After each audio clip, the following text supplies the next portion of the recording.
السلام علیکم ورحمۃ اللہ وبرکاتہ. الحمد للہ وکفى وسلام علی عباده الذین اصطفى. اما بعد.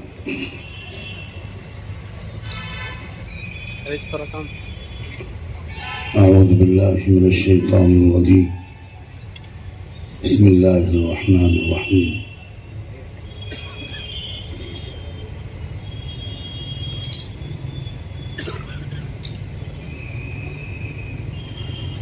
هو الذي ينزل الغيث من بعد ما قنطوا وينشر رحمته.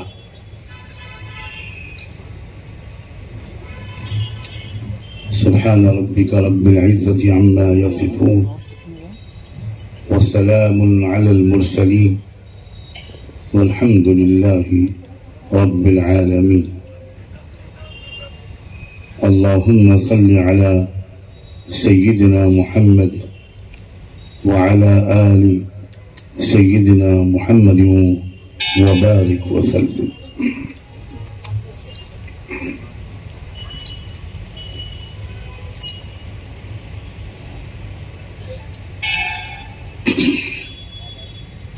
میرے بہت ہی پیارے دوست اور ساتھی سوامی گنیشور مہاراج جی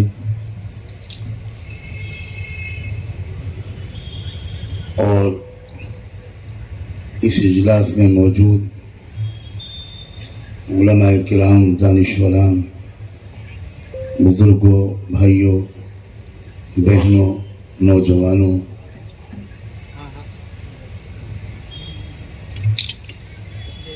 بہت ہی ضروری اور مفید باتیں سوامی جی نے اپنی تقریر میں کہہ دی ہیں اور مجھ بیمار کے لیے، کمزور کے لیے کام آسان کر دیا.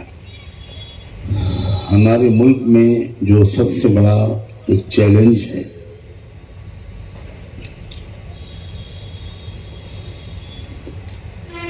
وہ صرف اپنی جان،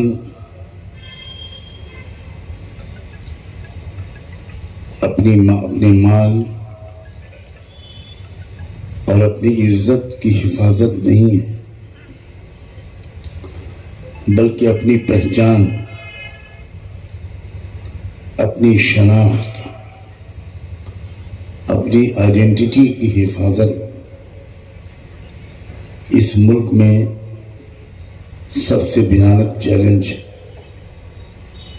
بن چکا ہے.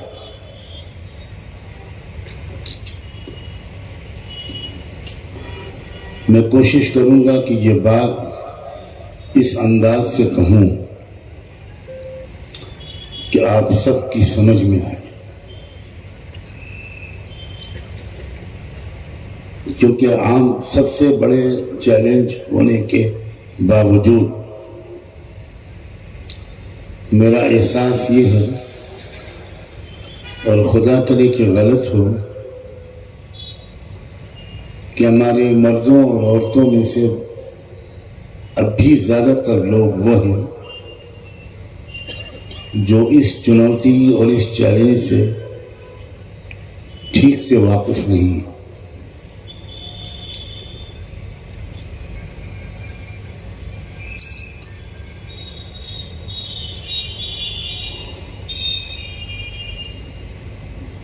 اس ملک میں بہت ہی چھوٹی سی ایک اقلیت ہے، بہت چھوٹی سی ایک مائنورٹی ہے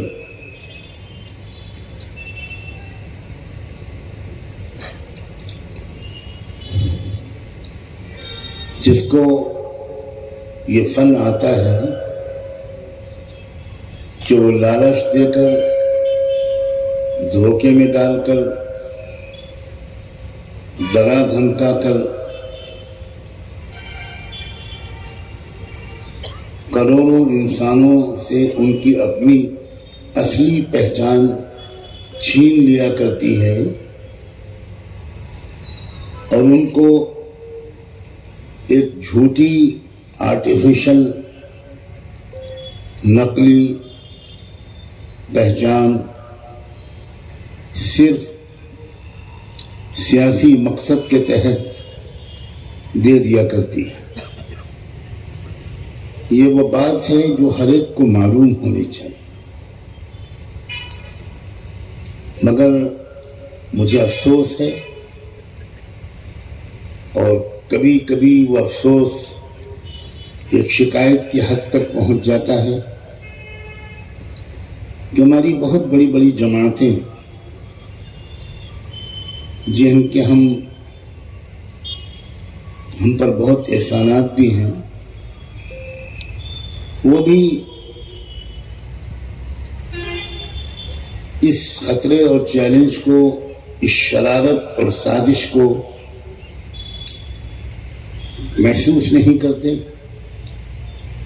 یا محسوس کرتے ہیں تو لوگوں کے سامنے کھل کر کہنے سے احتیاط برتتے ہیں. اور یہ اسی کا نتیجہ ہے کہ ہم میں سے زیادہ تر لوگ اس سازش سے ابھی تک واقف نہیں ہیں.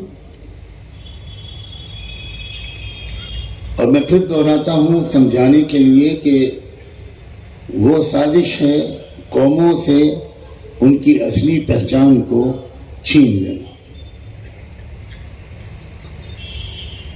میں یہ ضرور کوشش کروں گا کہ بات میں بہت لمبی نہ کروں، مختصر کروں. لمبی بات یاد نہیں رہتی، مختصر سی بات ٹو دا پوائنٹ، اس کو سمجھنا اور یاد رکھنا زیادہ آسان ہوتا ہے.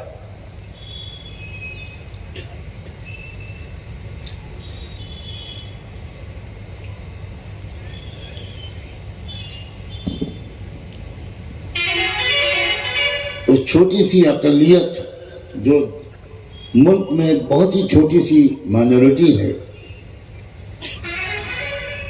اور شاید یا یقیناً وہ ملک کے اصلی باشندے بھی نہیں ہیں، باہر سے آئی ہوئی ایک چھوٹی سی جماعت ہے، لیکن اس کو ایک فن آتا ہے. وہ لالچ دے کر، جیسا کہ میں نے بھی کہا اور میں پھر دوہرا رہا ہوں، جھوٹ بول کر، سچائیوں کو چھپا کر، جھوٹ کو پھیلا کر یا ڈرا دھمکا کر وہ مختلف قوموں سے ان کی اپنی شناخت رات کے اندھیرے میں یا دن کے اجالے میں چھین لیتی. آپ کے سامنے لنگایت دھرم کے ایک سوامی بیٹھے ہیں. مجھے پرسنلی معلوم ہے کہ انہوں نے اپنے دھرم کا بہت گہرا مطالعہ کیا. بچپن سے انہوں نے اس کو بہت گہرائی کے ساتھ پڑھا، اور میں نے بھی ان جیسوں کی مدد سے اس دھرم کا کچھ لٹریچر اور ان ہدایات یا ملفوظات کا کچھ حصہ جو لنگایت کے عظیم بانی نے جو وراثت چھوڑی، اس کو میں نے بھی پڑھنے کی کوشش کی. جو بات میں کہہ رہا ہوں، اصلی پہچان اور شناخت کو چھین لینے، اس کو بدل ڈالنے کی مہارت ایک قوم کے پاس ہے. اس کا ایک نمونہ پیش کر رہا ہوں. جو شخص لنگایت دھرم کو ذرا سا بھی پڑھے گا، اس کا اس دھرم کے بارے میں کیا خیال ہے یہ بالکل ایک الگ وشے ہے، لیکن وہ یہ بات یقین کے ساتھ جان جاتا ہے چند پیجز پڑھ کر اس لنگایت دھرم کے لٹریچر کے، کہ اس دھرم کا ویدک دھرم سے، جس کو عام زبان میں ہندو دھرم کہتے ہیں، کوئی تعلق نہیں. مگر اسے چوری کہیے یا ڈاکہ زنی کہیے، کیا آج آپ نے ابھی ان کی زبان سے خود سنا کہ خود ان کے سماج اور ان کے دھرم کے ماننے کا دعویٰ کرنے والے لوگوں کی اچھی خاصی تعداد وہ یہ ماننے لگی ہے کہ ہم بھی ہندو ہیں. یہ ہے شناخت کو چھیننا، یہ ہے آئیڈینٹی کو بدل دینا، یہ ہے کسی قوم کی اصلی دولت پر ڈاکہ ڈالنا.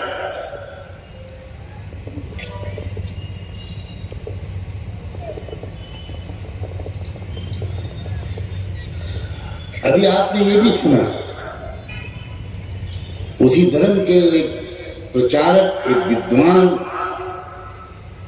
اور ایک سماج سیوک کی زبانی کہ بھارت کی سو کالڈ آزادی سے پہلے برٹش راج میں مانا جاتا تھا کہ لنگایت ایک الگ مستقل دھرم ہے، انڈیپینڈنٹ دھرم ہے. لیکن جب بھارت ناسمجھوں کے سمجھ کے مطابق آزاد ہوا،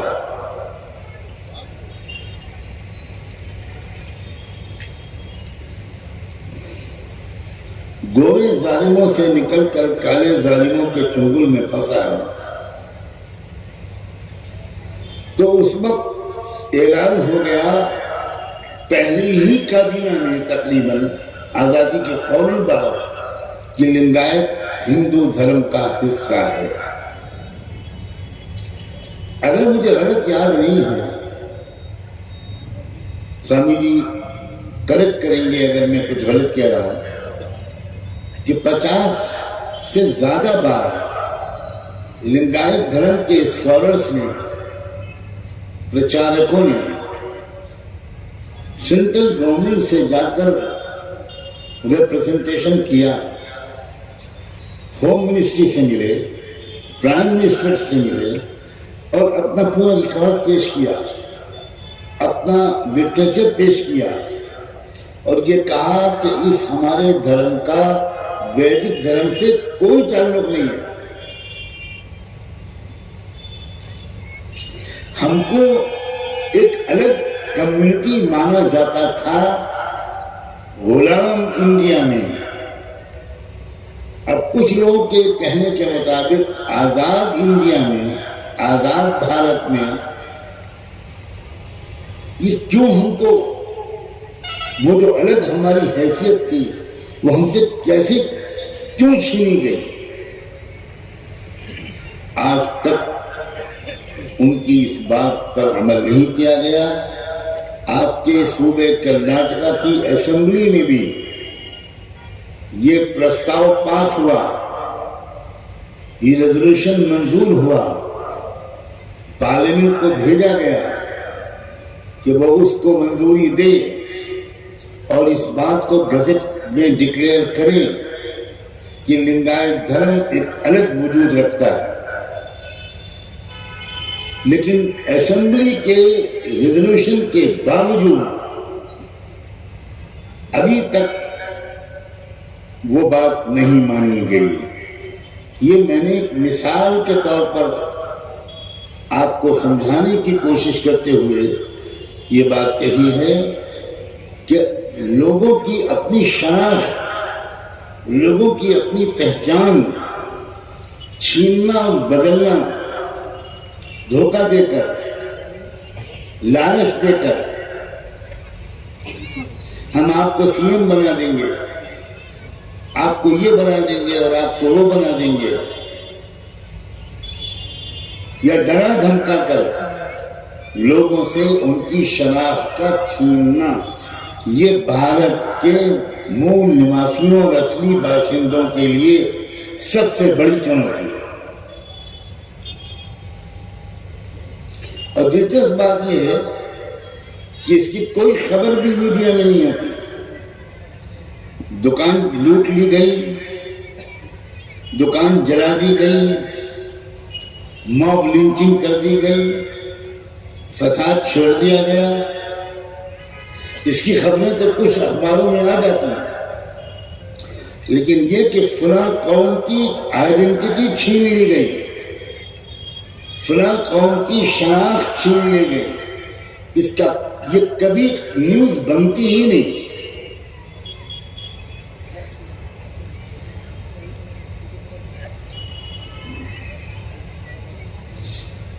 دوسری مثال دیتا ہوں، بدھسٹ قوم. مہاتما گوتم بدھا یہ وہ ہستی تھے کہ اس دیش میں مورتی پوجا اور اونچ نیچ کے خلاف سب سے زیادہ چیختی چلاتی آواز جو اس ملک میں بلند ہوئی ہے وہ میرے مطالعے، محدود مطالعے میں کے مطابق مہاتما گوتم بدھا کی ہوئی. لیکن آپ بالکل حیرت کریں گے، اور خدا کرے کہ آپ حیرت کریں اور حیرت سے بھی زیادہ کچھ کریں. اگر محرم کا مہینہ ہوتا تو میں کہتا کہ کچھ اور بھی کریں.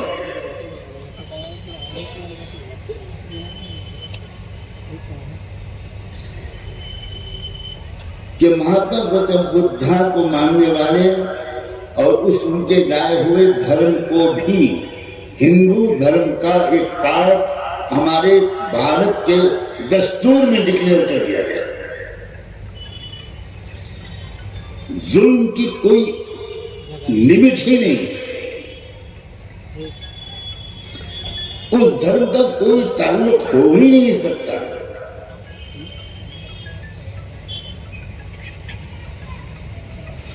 ان جھوٹے چوروں ڈاکوؤں کی جو سب سے بڑی کامیابی کی وجہ کہ بھارت کے باشندوں نے پتہ نہیں گنگا میں ڈبکی لگا کر قسم کھائی ہے یا زمزم کے کنویں کے پاس کھڑے ہو کر قسم کھائی ہے کہ ہم پڑھیں گے نہیں، ہم مطالعہ نہیں کریں گے، ہم علم حاصل نہیں کریں گے.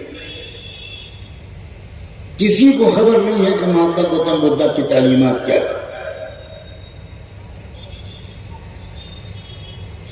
کیا تعلق ان کا ہو سکتا ہے اس دھرم سے جو کہتا ہے کہ 33 کروڑ دیوی دیوتا. ان کی بھی شناخت چھین لی، ان کی بھی آئیڈینٹی ختم ہو گئی، بدل گئی. تیسری مثال، سکھ دھرم. وہ بابا گرو نانک جو سب سے آخر میں ان بڑے رہنماؤں میں سر فہرست ہیں جنہوں نے بھارت واسیوں کو مورتی پوجا اور سماجی اونچ نیچ کی لعنت سے نکالنے کی زبردست کوشش کی، جس کے لیے وہ بابا فرید گنج شکر کے مرید بنے، جس کے لیے وہ بغداد گئے، جس کے لیے وہ سیدنا عبد القادر جیلانی رحمۃ اللہ علیہ کے مزار پر مہینوں انہوں نے ذکر و اذکار اور مراقبہ کیا. اور یہاں علماء بیٹھے ہیں، میں حوالے کے ساتھ کہتا ہوں، آپ حضرت گنگوہی رحمۃ اللہ علیہ کے نام نامی سے واقف ہوں گے. ان کی سوانح جو لکھی گئی تذکرۃ الرشید کے نام سے، اس سوانح حیات میں آپ 2 جگہ پڑھ سکتے ہیں کہ حضرت گنگوہی فرمایا کرتے تھے کہ بابا گرو نانک مسلمان تھے اور داعیہ اسلام تھے. میں حوالے کے ساتھ بات کر رہا ہوں. ان بابا گرو نانک کو، ان کو بھی اور ان کے سکھائے ہوئے تعلیمات کو، دھرم کو اس کو بھی ہندو مذہب کا ایک حصہ ڈکلیئر کر دیا اور دستور میں ڈکلیئر کیا.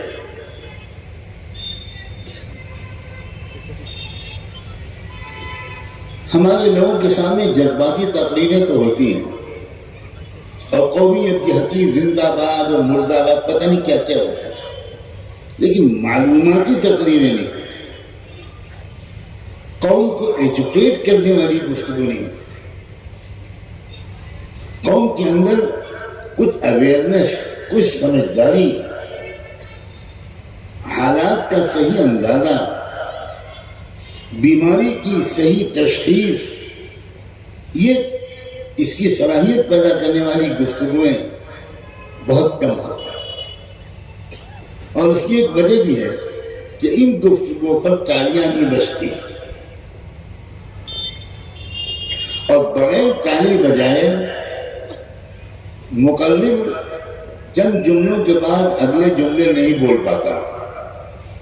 جیسے شاعر کو اگر سبحان اللہ سننے کو نہ ملے اور مکرر ارشاد سننے کو نہ ملے، چاہے داد دینے والا شعر بالکل نہ سمجھا، مگر کچھ شعراء کچھ اپنے پیٹ لوگ سامنے رکھتے ہیں کہ بھیا جو مشاعرے کی فیس ہم کو ملے گی اس میں سے 7% تمہارا ہوگا، مگر ہمارے ہر الٹے سیدھے شعر پر تم کو سبحان اللہ کہنا ہے.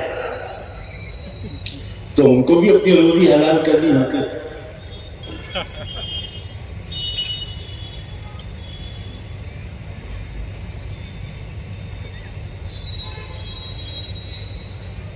آپ جیسے لوگوں کے سامنے کبھی کبھی کچھ معلومات دینے والی، کچھ شعور پیدا کرنے والی، کچھ سمجھداری پیدا کرنے والی، کچھ بیداری اور آگاہی دینے والی گفتگویں بھی ہونی چاہیے.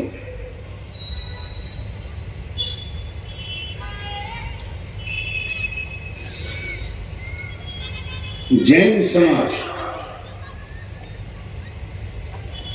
جینوں کے 13 تیرتھ تھنکر مہاویر جین آخری، مہاویر جین کی تعلیمات، مہاویر جین کی پوری زندگی کا مجاہدہ، تپسیا، تعلیمات اور ہدایات وہی تھی کہ یہ جو تم کو مورتی پوجا میں لگا دیا گیا ہے اور یہ جو تم کو بتایا گیا ہے کہ ہم منہ سے پیدا ہوئے ہیں، فلاں بازوؤں سے پیدا ہوا ہے، فلاں پیٹ سے پیدا ہوا ہے اور فلاں پیر سے پیدا ہوا ہے، اس لیے وہ شودر ہے اور غلام ہے، یہ 100% غلط ہے. جس جینی مذہب کی بنیادی تعلیمات ان سب چیزوں کی تردید کے لیے تھی، اس کو بھی ہندو مذہب کا حصہ بنایا گیا. اور یہ جو بھانمتی کا کنبہ بنایا گیا، یہ ادھر سے ادھر سے ادھر سے ادھر سے ڈرا دھمکا کر، بیوقوف بنا کر، جہالت سے فائدہ اٹھا کر، لالچ دے کر ایک مصنوعی اکثریت بنا دی گئی. یہ مصنوعی اکثریت صرف سیاسی مقاصد کے لیے بنی ہے، ورنہ اس چھوٹے سے ظالم تن نظر گروہ کے نزدیک کوئی انسان، وہ چاہے ان طبقات میں سے کسی طبقے کے ساتھ تعلق رکھتا ہو اور کتنی بڑے عہدے تک پہنچ گیا ہو، وہ اس کے برابر نہیں ہو سکتا، وہ اس کو چھو بھی نہیں سکتا، اس کے ساتھ بیٹھ کے کھانا بھی نہیں کھا سکتا. آخری درجے کی بات یہ ہے کہ ہمارے ملک کے صدر جمہوریہ سابق ابھی جو کچھ دن پہلے تھے، ہمارے Rashtrapati honourable president of India, وہ ایک پوری کے مندر میں درشن اور کے لیے گئے، جانا چاہتے تھے. ان کا پورا پروٹوکول، سیکورٹی کا اسٹاف وہ سب پہنچا اور جا کر اطلاع دی کہ راشٹرپتی مہودے ابھی تھوڑی دیر میں پدھاریں گے، وہ اس مندر کے میں درشن کے لیے، پوجا کے لیے آنا چاہتے ہیں۔ تو مندر کے پجاریوں کی طرف سے، ایڈمنسٹریشن کی طرف سے صاف صاف انکار کر دیا گیا کہ جو راشٹرپتی ہیں وہ ہندو نہیں ہیں، اور اس مندر میں قانون ہے کہ جو ہندو نہیں ہوگا وہ اندر نہیں آ سکتا۔ یہاں تک خبریں آئیں سوشل میڈیا پر تصویروں کے ساتھ کہ جب راشٹرپتی اندر جانے لگے تو ان کو فزیکلی دھکا دے کر باہر نکال دیا گیا اور اندر نہیں آنے دیا گیا۔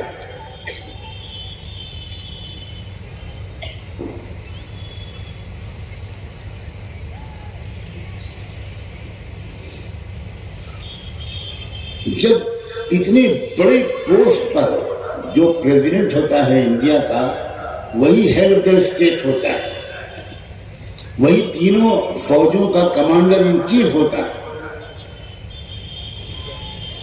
سب سے بڑا حکمراں وزیر اعظم نہیں ہوتا ہمارے ملک کے دستور کے لحاظ سے، سب سے بڑا حکمراں ہمارے ملک کے دستور کے لحاظ سے صدر جمہوریہ ہوتا ہے۔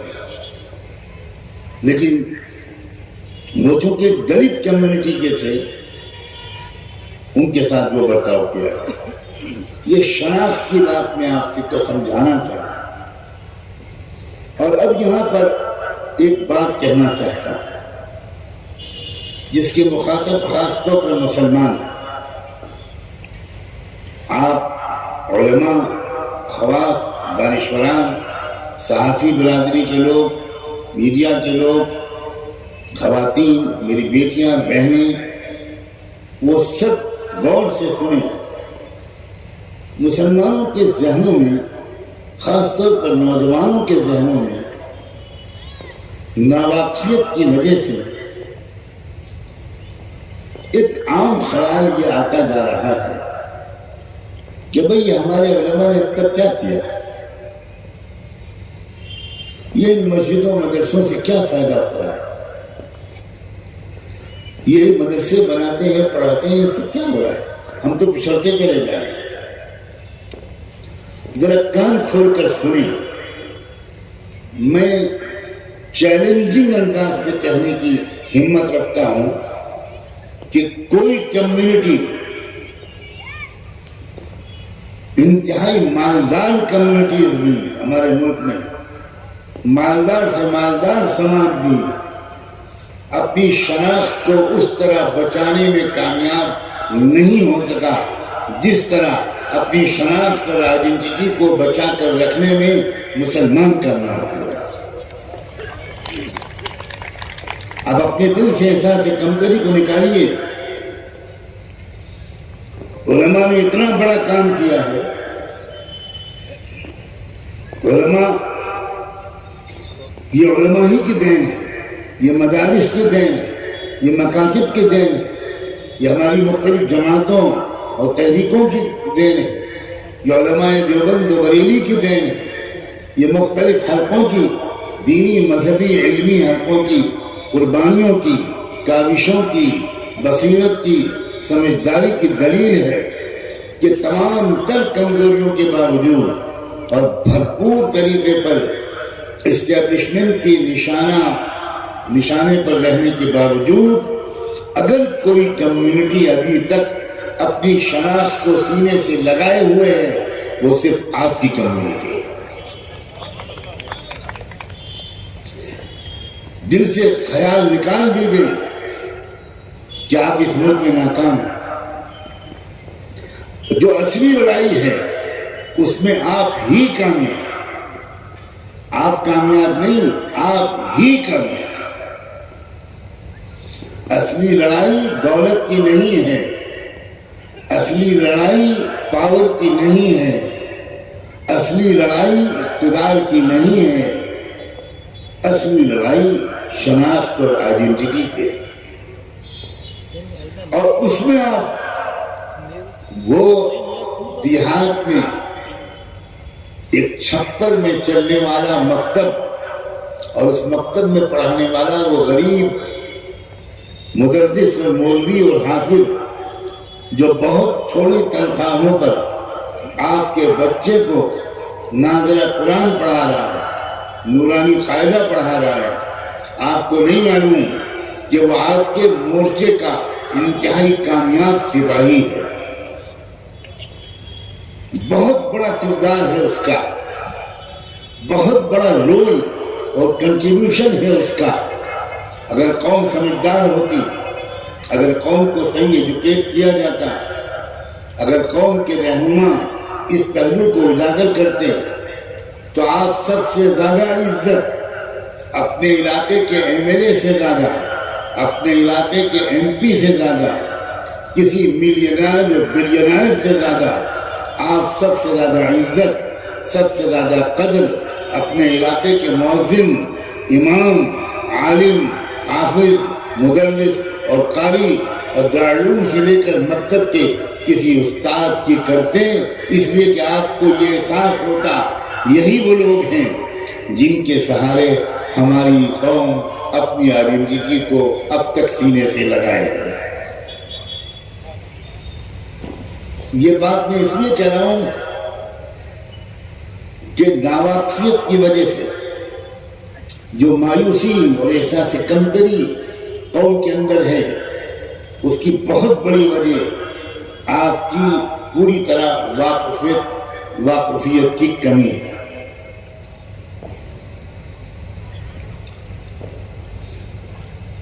فلاں قوم کے اتنے ایم ایل اے ہو گئے، فلاں قوم کے اتنے ایم پی ہو گئے.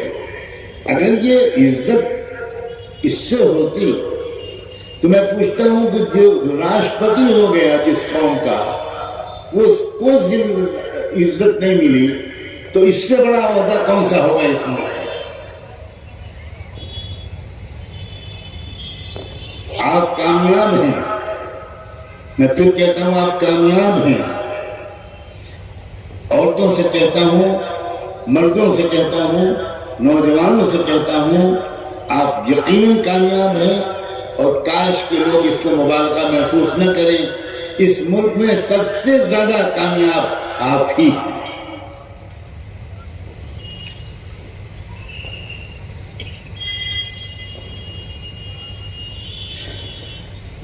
اور ایک بات اور، اسی لیے اس وقت جو سب سے زیادہ آپ کی خوشامد ہو رہی ہے اور آپ پر دباؤ ڈالا جا رہا ہے اور ایک ڈر خوف کی فضا بنائی جا رہی ہے، اور اس ڈرے سہمے لوگوں سے بڑے میٹھے انداز سے کہا جاتا ہے کہ بھائی ہم دھرم کے لحاظ سے نہ صحیح تو بھائی ایک وطن کے لحاظ سے تو آپ اپنے کو ہندو مان لو گے. یہ کہا جا رہا ہے کہ نہیں یہاں؟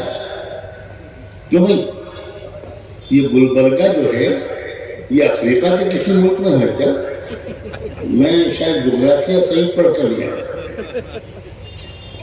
یہ آواز گلبرگہ تک پہنچی ہے کہ نہیں؟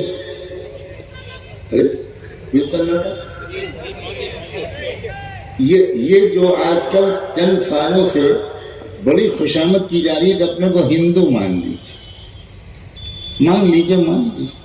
اور ہمارے بھی ماشاءاللہ، اب میں نام نہیں لوں گا، کچھ مقدس حضرات یہ کہتے ہیں ہاں عربی نحو میں واو بھی کبھی کبھی یائے نسبت کا کام کرتی ہے، تو ہم ہندی تو کہتے ہی ہیں نا اپنے کو. تو اگر اس خیال سے اپنے کو ہندو مان لے تو کوئی حرج نہیں. لا حول ولا قوت الا باللہ.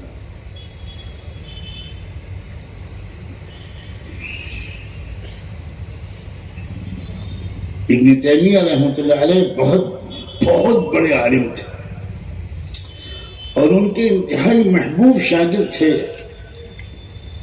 ابن قیم. عاشق تھے اپنے استاد کے، مگر ابن تیمیہ ہی نے ان کو سکھایا تھا کہ اگر تمہارا استاد بھی کوئی بات ایسی کہے جو غلط ہو تو استاد کے احترام کا یہ مطلب نہیں ہے کہ تم اس غلط بات کو بھی قبول کر لو. چنانچہ ابن قیم رحمۃ اللہ علیہ نے صاف صاف ایک جگہ پر لکھا کہ شیخ الاسلام حبیب الینا ولكن الحق احب منه. شیخ الاسلام حبیب الینا ولكن الحق احب منه. وہ شخصیات ہوں یا جماعتیں جنہوں نے بہت عظیم خدمات انجام دی ہیں ماضی میں، ہم ان سب کے نہایت قدردان اور خوشچی ہیں. لیکن اگر کوئی ان کا طریقہ کار، کوئی ان کی زبان سے نکلا ہوا لفظ، کوئی ان کا طرز عمل صحیح نہیں ہوگا تو ہم پورے احترام کے ساتھ کہیں گے کہ شیخ الاسلام حبیب الینا ولكن الحق احب منه.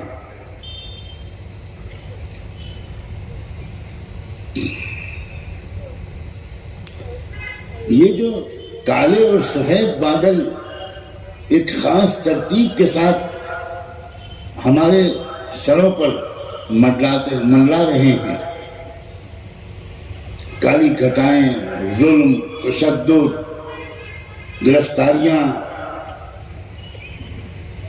قتل،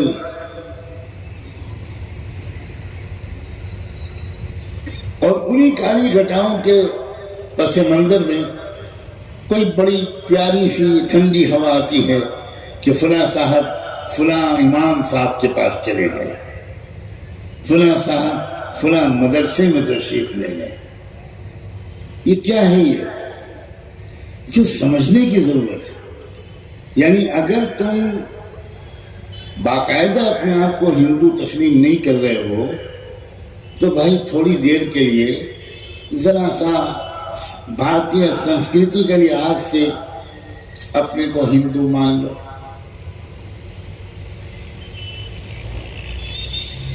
انا للہ و انا الیہ راجعون.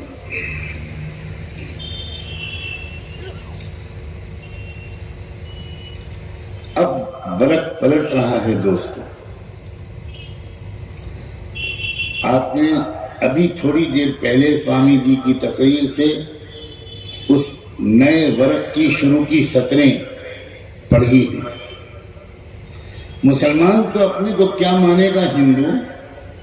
وہ تمام کمیونٹیز جن کی بڑی تعداد اب تک جانے انجانے میں اپنے کو ہندو مانتی رہیں، اب ان کے اندر بھی بیداری پھیل رہی ہے، اب ان کے اندر بھی واقفیت پھیل رہی ہے.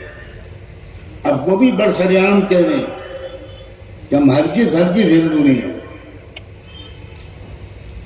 ایک سکھ رہنما نے 1 لاکھ 1.5 لاکھ لوگوں کے مجمع میں میرے سامنے یہ بات کہی کہ تم ہم کو ماں بہن کی گالی دے دو، ہم اتنا برا نہیں مانیں گے، لیکن تم ہم کو ہندو نہیں کہنا، یہ ہم برداشت نہیں کر سکتے.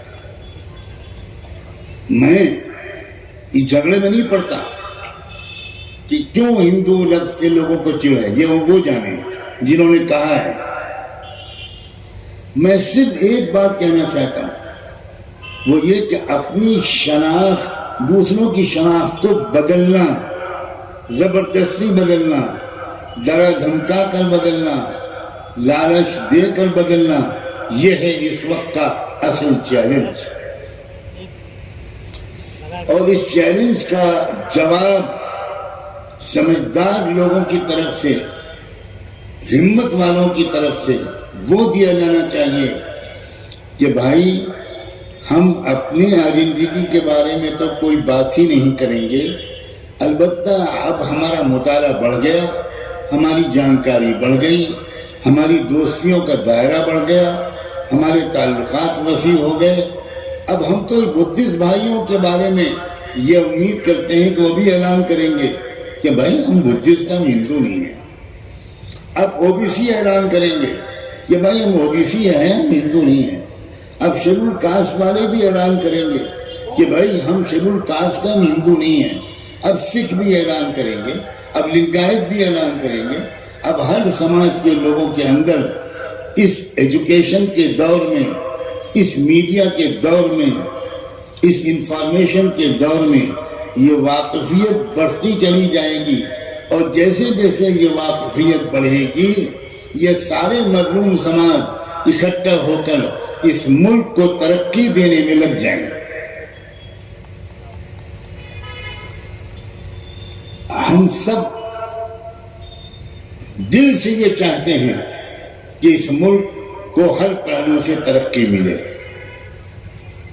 میں کسی قیمت پر یہ نہیں چاہتا، ہرگز ہم نہیں چاہتے کہ مسلمان اس ملک پر حکومت کرنے لگے، ہرگز نہیں، ہرگز یہ ہماری خواہش نہیں ہے۔ کتنے ہی ملکوں پر مسلمانوں کی حکومت ہے، کون سا اچھا پیغام ان بگڑے ہوئے مسلمانوں حکمرانوں کی طرف سے انسانیت کو مل رہا ہے۔ ہمیں مسلمانوں کی حکومت نہیں چاہیے، ہمیں انصاف کی حکمرانی چاہیے، ہمیں قانون کی حکمرانی چاہیے، ہمیں رول آف لا چاہیے، ہر ایک پر کے ساتھ انصاف ہو، برہمن کے ساتھ بھی انصاف ہو، دلت کے ساتھ بھی انصاف ہو، لنگایت کے ساتھ بھی انصاف ہو، کرسچن کے ساتھ بھی انصاف ہو، سکھ اور بدھسٹ کے ساتھ بھی انصاف ہو، مسلمان کے ساتھ بھی انصاف ہو، کسانوں کے ساتھ بھی انصاف ہو، مزدوروں کے ساتھ بھی انصاف ہو، معذوروں کے ساتھ بھی انصاف ہو۔ ہم صرف یہ چاہتے ہیں، انصاف، انصاف اور انصاف۔ الزام جھوٹا مت لگاؤ ہم پر کہ ہم مسلمانوں کی حکومت چاہتے ہیں۔ ہم تو اس زمانے کی مسلمان حکومتوں کو اس زمانے کی بدترین حکومتوں میں شمار کرتے ہیں۔ ہم اصول کے لوگ ہیں، ہم کتاب کے لوگ ہیں، ہم انصاف کے طالب علم ہیں۔ ہم کسی قوم کی حکمرانی نہیں چاہتے، بلکہ میں تو الٹی بات کہتا ہوں، بگڑے ہوئے مسلمانوں کو حکومت میں آنے سے دوہرا نقصان ہوگا۔ ایک تو لوگوں پر ظلم جاری رہے گا، دوسرا یہ کہ اسلام بدنام۔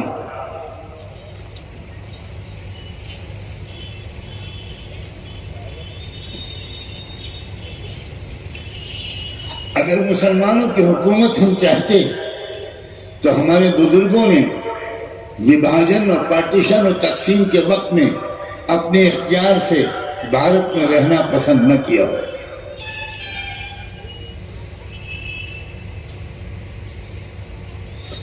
میرے والد صاحب کو پاکستان کے علماء، پاکستان کے لا میکرز، پاکستان کی نیشنل اسمبلی کے ارکان، پاکستان کی حکومت اس وقت کے وزیر اعظم نواب لیاقت علی خان بلانا چاہتے تھے پاکستان۔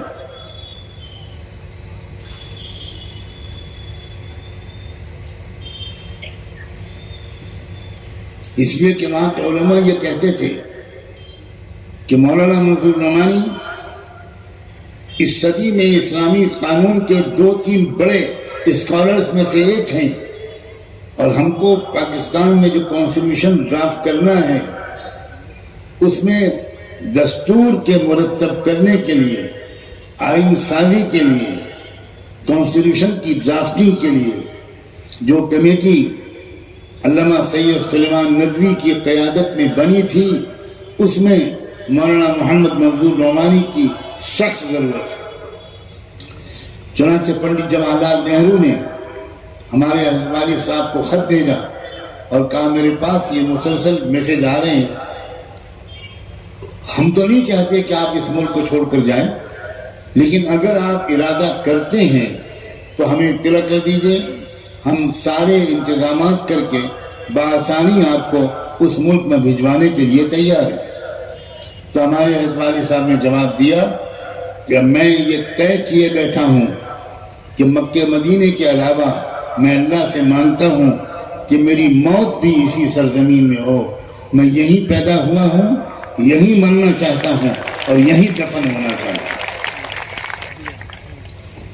میں آپ کا چھوٹا سا بھائی، ایک کمزور طالب علم، خود جب اسلامک یونیورسٹی آف مدینہ سے میں نے اپنی تعلیم مکمل کی اور ڈاکٹریٹ کیا تو مجھے مدینہ یونیورسٹی کی طرف سے اسی وقت لیکچررشپ آفر ہوا کہ قرآن کی تفسیر کا لیکچرر مجھے وہ لوگ اپنی یونیورسٹی میں بنانا چاہتے تھے.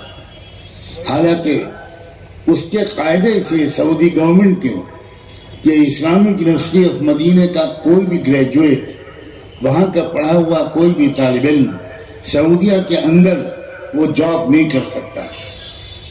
مجھے تو کچھ بھی خبر نہیں تھی، لیکن میرے ڈپارٹمنٹ کی طرف سے پروپوزل گیا، پھر اکیڈمک کاؤنسل نے اس کو اپروو کیا، پھر وائس چانسلر نے اس کو گورنمنٹ آف سعودی عربیہ کے پاس بھیجا، اور وہاں سے ایگزمپشن آیا کہ قانون تو نہیں بدلے گا، لیکن صرف ایک طالب علم یہ جو ہے خلیل الرحمن سجاد، اس کو ہم اجازت دیتے ہیں یونیورسٹی اس کو اپائنٹ کر لے اور یہ وہیں پر لیکچررشپ کی خدمت انجام دے.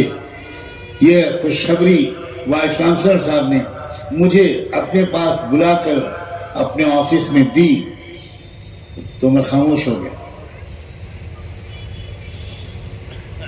انہوں نے میرے چہرے پر خاموشی کا سناٹا دیکھا تو بہت تعجب سے کہا کہ کیا بات ہے.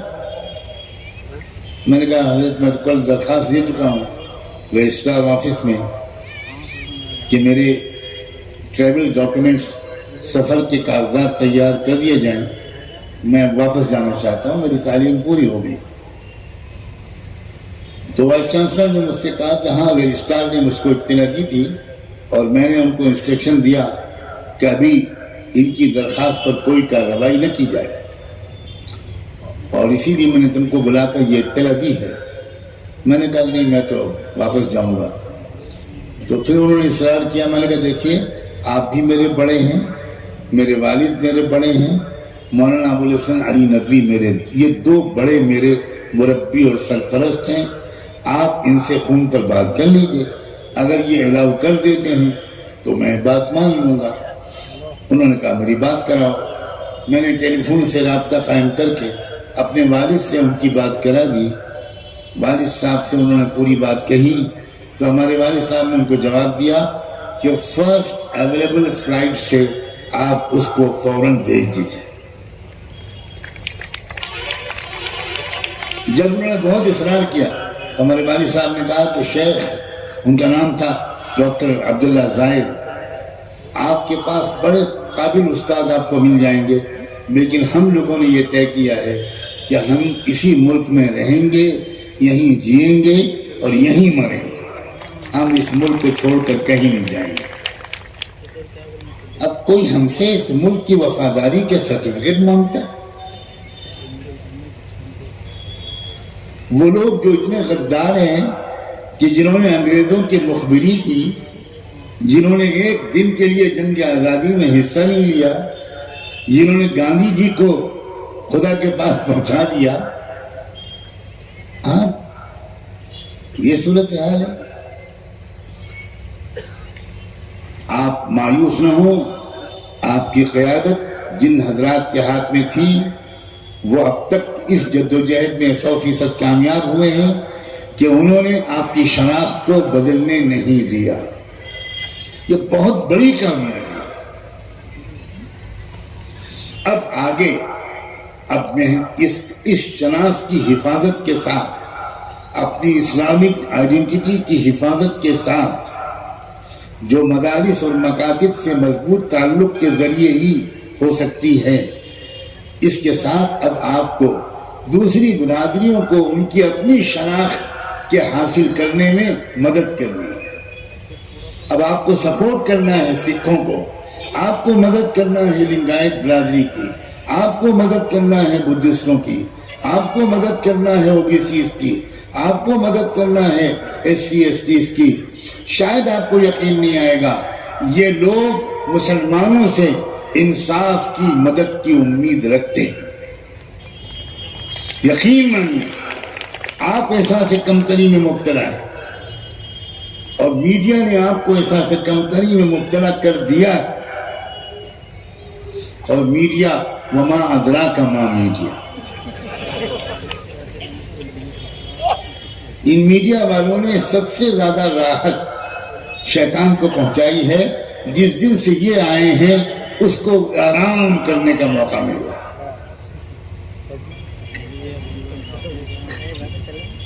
آپ کو اندازہ نہیں ہے یہ سماجی لوگ مسلمانوں سے ان کے سنگھرش میں مدد کی امید رکھتے ہیں.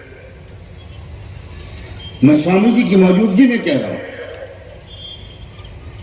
ان کو شکایت ہے اس بات کی کہ مسلمان اس دیش کے نقشے کو سمجھتے کیوں نہیں, اس کے سماجی ویوستھا کو سمجھتے کیوں نہیں. ان کو شکایت ہے اس بات کی کہ مسلمان ہر نان مسلم کو ہندو کیوں کہتے ہیں. بار بار ہمارے لوگ بولتے ہیں ہندو مسلم اتحاد, ہندو مسلم اتحاد. بھیا یہ منسوخ ہو چکا ہے یہ لفظ, اب تھوڑی عادت بدل لو. ہندو مسلم اتحاد ایسے ہی ہے جیسے چھری اور خربوزے کا اتحاد. مظلوموں کا اتحاد بولو, مظلوموں کا اتحاد بولو.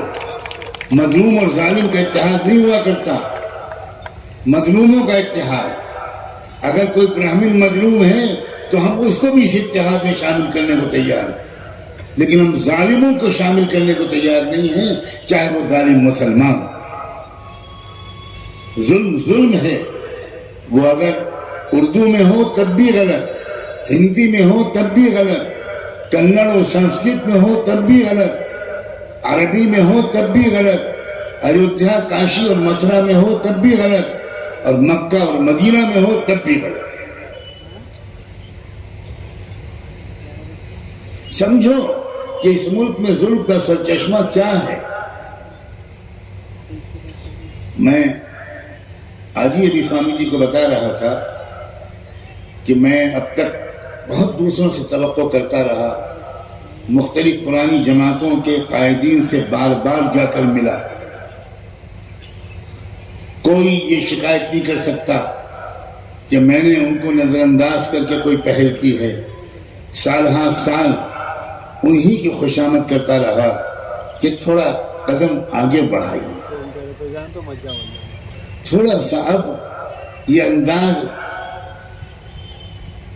کافی نہیں لگتا کہ ہم پہلے انتظار کریں کہ کہیں فساد ہو جائے تو پھر ہم چندہ کر کے فساد کے تکلیف میں مبتلا ہونے والوں کی مدد کے لیے وہاں پہنچ جائیں. یعنی پہلے ہم انتظار کریں کہ فساد ہو, کچھ لوگ گرفتار ہوں, اور پھر ہم ان کو جیل سے رہا کرانے کی کوشش کریں. یقیناً یہ بہت اچھے کام ہیں, لیکن خدا کے لیے تھوڑا ایسے کوشش کیجیے مظلوموں کا اتحاد بنا کر کہ یہ فساد ہونا ہی بند ہو, یہ بے گناہوں کی گرفتاریاں ہی ختم ہوں. جب یہ بات میں نے محسوس کیا کہ بھئی لوگ نہیں اس طرف ابھی فی الحال آمادہ ہیں اور حکمت و مصلحت کا کہ الفاظ کا بہت غلط استعمال ہو رہا ہے, تو میں نے اللہ کا نام لے کر بہت دعاؤں کے اہتمام کے ساتھ, بزرگوں کے مشورے کے ساتھ خود اعلان کیا, اور آج بھی میں اعلان کرتا ہوں آل انڈیا ایکتا موومنٹ کے نام سے ایک نئی تحریک کا آغاز ہو چکا ہے.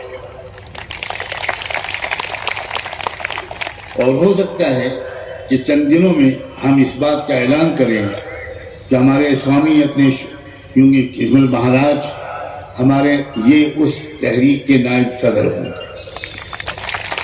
ہمیں اسی طرح کے سماجی دھارمک لوگ جو سوشیو ریلیجس اسکالرشپ رکھتے ہیں, خدمات کا ایک ریکارڈ رکھتے ہیں, ایک تمنائیں رکھتے ہیں, پاکیزہ ارادے رکھتے ہیں, ایک دوسرے پر بھروسہ ہے, ہم تمام سماجوں کے ایسے ہی ہیرے جواہرات چن چن کر ایک ہار بنائیں گے, اور اس ہار کو ہم بھارت کے گلے میں لٹکائیں گے.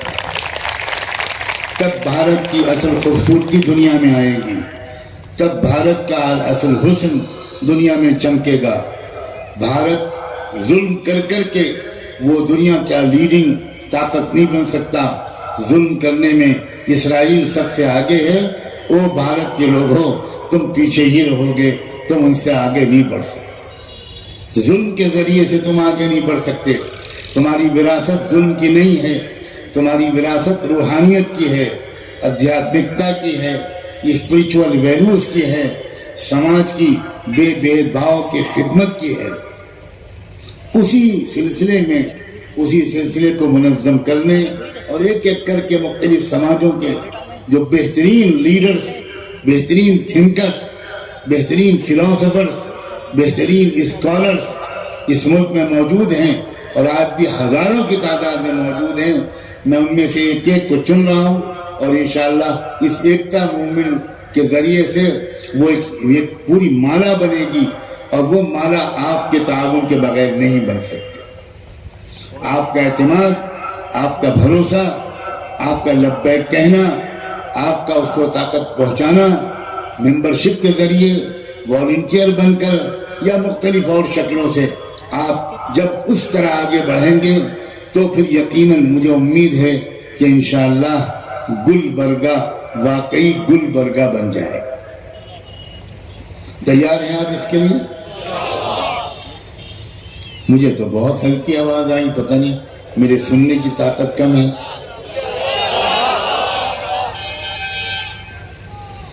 کھڑے ہو کر مضبوط ارادے کا اظہار کیجئے کہ ہم سب لوگ انشاءاللہ اس تحریک کے لیے تیار ہیں. اللہ آپ کو جزائے خیر دے. بیٹھ جائیے، تشریف رکھیے. آپ نے دل خوش کر دیا ایک مسافر بیمار کا. اللہ آپ کو دونوں جہان کی خوشیاں عطا کرے. دل کو یقین سے کہتا ہوں اس دیش میں آج بھی برے لوگ بہت کم ہیں، اچھے لوگ زیادہ ہیں. لیکن مشکل کیا ہے، وہ برے لوگ آرگنائز ہو گئے، منظم ہو گئے اور اچھے لوگ الگ الگ ہیں. ہمارا صرف ایک ہی ادیش ہے کہ وہ اچھے لوگ ڈھونڈ کر تلاش کر کے ہر سماج سے، ہر اسٹیٹ سے وہ لوگ جمع ہوں جن کا ایک ہی مقصد ہو کہ بھارت، ہمارا دیش ہر پہلو سے ترقی کرے. یہ ترقی نہیں ہے کہ ہمارا ملک نیوکلیئر طاقت تو بن گیا لیکن کسان خودکشی کرنے پر مجبور ہے. یہ جو میں کہتا ہوں ہر پہلو سے ترقی، ہمارا دیش نیوکلیئر طاقت بھی بنے، ہمارا دیش میڈیکل سائنس میں ترقی کرے، ہمارا دیش دنیا کی تمام علوم و فنون میں ترقی کرے، ہمارے دیش کی سڑکیں اچھی ہوں، ہمارے دیش میں تعلیم اچھی ہو، ہمارے دیش میں اسپتال اچھے ہوں، ہر غریب کو بھی تعلیم و صحت مل سکے. جو امیر کو ملتی ہے وہی تعلیم و صحت کی سویدھائیں غریبوں کو مل سکیں. کوئی ایک کسان خودکشی کرنے پر مجبور نہ ہو، عورتوں کی عزتیں محفوظ رہیں. اکیلی کنواری لڑکی وہ سینکڑوں میل کا سفر اکیلے کرے اور کوئی اس کی طرف ترچھی آنکھ سے، گندی آنکھ سے دیکھنے والا نہ ہو. ہم ایسے بھارت کا نرمان کرنا چاہتے ہیں، ہم ایسے بھارت کی تعمیر کرنا چاہتے ہیں اور ہم اکیلے نہیں کر سکتے. ہم کو آپ کے ساتھ کی ضرورت پڑے گی، آپ کے سماج کے ساتھ کی ضرورت پڑے گی، ہم کو سکھوں کی ضرورت پڑے گی، ہم کو کرسچنز کی ضرورت پڑے گی، ہم کو بدھسٹوں کی ضرورت پڑے گی، ہم کو تمام سماج کے اچھے لوگوں کی ضرورت پڑے گی. نوجوانوں کی، بچیوں کی، لیڈیز کی، اچھی مہیلاؤں کی، مندروں میں بیٹھے ہوئے اچھے پجاریوں کی، سب کی ضرورت پڑے گی. بس جن کا دل صاف ہو اور جو نفرت کے بجائے محبت کا پیغام پھیلانا چاہتے ہوں اور ظلم کی بجائے انصاف کا کام کرنا چاہتے ہوں. یہی آواز لگانے کے لیے میں حاضر ہوا ہوں. نہایت شکر گزار ہوں ان تمام حضرات کا جنہوں نے ایک خوبصورت اجلاس آج کا منعقد کیا.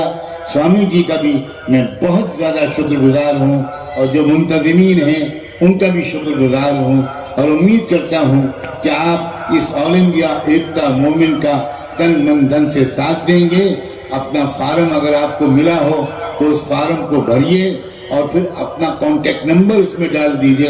اس کے بعد انشاءاللہ ایک ڈھانچہ بنا کر آپ کی صلاحیتوں سے فائدہ اٹھانے کی کوشش کی جائے گی. بہت بہت شکریہ. خدا حافظ. وآخر دعوانا ان الحمدللہ رب العالمین.